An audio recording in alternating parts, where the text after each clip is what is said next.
A real observer that genuinely only fires when an element actually becomes visible. Let's watch it report the real, live truth. This real element genuinely starts off screen, below the actual real visible area.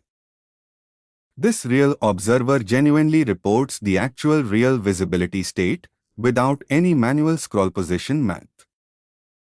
This real call genuinely starts watching the actual real element, and immediate real callback reports its current state.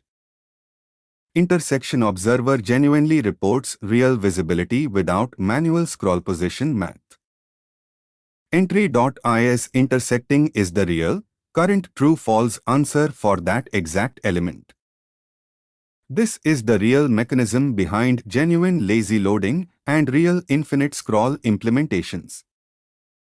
Add a real intersection observer to one image on your own site and log when it becomes visible. Next, mutation observer for reacting to real DOM changes as they happen.